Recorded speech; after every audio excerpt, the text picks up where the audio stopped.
सरकार येणार नाही अशी स्थिती असताना 225 प्लस त्यांच्या जागा येत आहेत आणि काँग्रेसच्या अनेकांना पराभवाचा सामना करावा लागलाय. काय बघताय, कसं बघताय नाही या नाही निर्णयात? निकाल तर धक्कादायक आहेच आहे, पण यामध्ये अनेक शंका सुद्धा जनसामान्याच्या मनामध्ये येत आहेत. हे नाकारता येत नाही.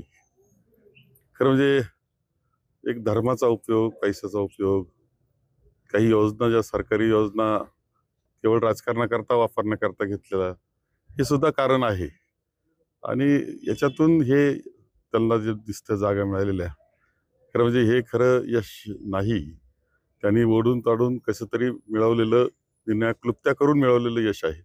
ना कोणाला रोजगार दिला, ना महागाई कमी केली, ना छत्रपती शिवाजी महाराजांचा पुतळा कोसळला, त्या भ्रष्टाचाराची चौकशी केली, ना स्त्रियांच्या अत्याचारावर उत्तर त्यांनी दिलंय. आणि याच्यात हे कसं यश मिळतं याबाबतीत अनेक शंका लोकांच्या मनामध्ये आहेच आहे. याबाबतीत मी तर स्पष्टपणे म्हणलं की ज्या संसाधनांचा वापर भारतीय जनता पक्ष सध्या करतो आहे, हे लोकशाहीला मोठा धोका आहे. म्हणजे ते याच्यापेक्षा अधपतन काय होणार पुढच्या निवडणुकांमध्ये? कोणता दर्जा आज लोकशाहीचा आणि निवडणुकांचा त्यांनी निर्माण केलेला आहे, यापेक्षा अधपतन तरी काय असणार, याची काळजी आहे. पुढच्या काळात नेमकं ही लोकशाही कुठे जाईल याची काळजी वाटणारी ही सगळी काही ही निवडणूक होती. लाडक्या बहिणींचं यश असं त्यांच्याकडनं म्हटलं जातं. असू शकतं, ते सुद्धा असू शकतं, परंतु ती योजना राजकीय कारणाकरता म्हणूनच त्यांनी केली होती. त्यांची काही मूळ योजना ती नव्हती, तर राजकीय कारणाकरता त्यांनी केली होती. परंतु त्या व्यतिरिक्त सुद्धा जे संसाधनं वापरलेले त्यांनी, त्याकरता पैसा 700 कोटी रुपये निर्णया ठिकाणी पकडले जातात. हे हा अनुभव म्हणजे रेकॉर्डवरच गोष्टी काय काय नाही ते वापर केला, धर्माचा वापर केला, माणसांमध्ये भेद निर्माण करण्याचे प्रयत्न केले. ही काही खरी लोकशाहीची प्रक्रिया नाही. त्यांनी उत्तर सांगितलं होतं की हे 4 काम आम्ही चांगले केले, पुढे एक चांगले काम करू. याच्यावर ही निवडणूकच झाली नाही. आपण अनेक वर्ष संगमनेरचे आमदार राहिलात, 9व्यांदा निवडणुकीला सामोरे जात होता आणि तुमचा पराभव झाला. काय कारण आहेत असं नाही नाही, वाटतंय? ठीक आहे. काय कारण, ते कारण पाहता येईल, हे करता येईल, त्याच्याबद्दल काही वाद नाही. कुठं दोष असतील तर दूर आम्ही करू, तो नाही. एक तर आहे की 40 वर्ष लोकांनी मला आमदार म्हणून स्वीकारलं, खूप चांगल्या संधी मिळालेल्या आहे.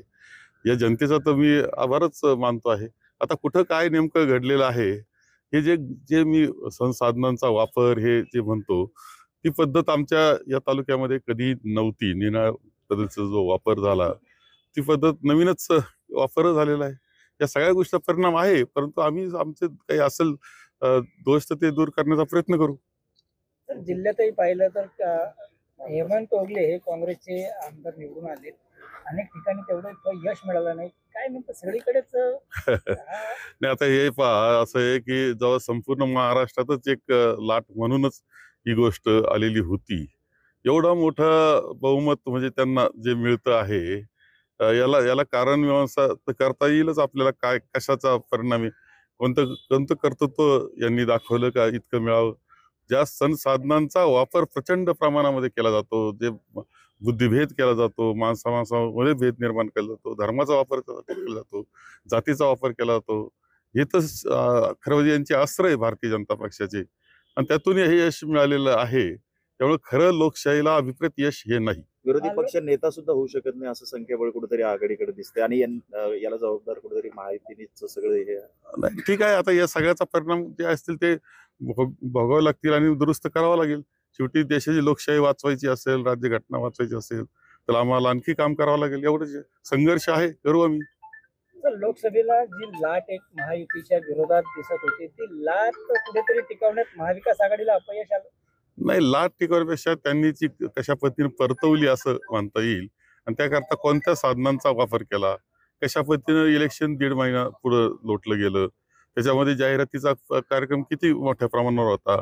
पानाच्या पानं जाहिरात होत्या. टीव्हीवर आपण पाहिलं असेल किती जाहिराती, म्हणजे बातमी द्यायला वेळ नव्हता, जाहिराती ऐकाव्या लागत होत्या त्यांच्या. ही परिस्थिती आपण सगळ्यांनी पाहिलेली आहे. त्यामुळे त्यांनी त्याचा उपयोग लोकांच्या मनामध्ये एक पद्धतशीरपणे जाण्याचा प्रयत्न त्यांनी केला. खरं म्हणजे त्यांनी कोणताही रोजगाराच्या प्रश्नावर ते बोललेले नाहीत, ना ते महागाईच्या प्रश्न बोलले, ना शेतकऱ्याचे प्रश्न सोडवण्याच्या बाबतीत बोलले, ना सोयाबीनला कसा बाजार देणार हे सांगितलं. कोणतीच गोष्ट केलेली नाही त्यांनी.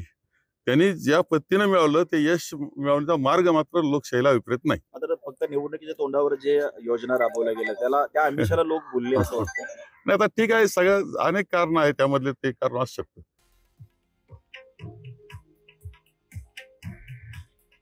हे आहे देशातील नंबर 1 न्यूज नेटवर्क आणि आपण पाहत आहात TV9 मराठी. काळजी तुमची, हित महाराष्ट्राचं.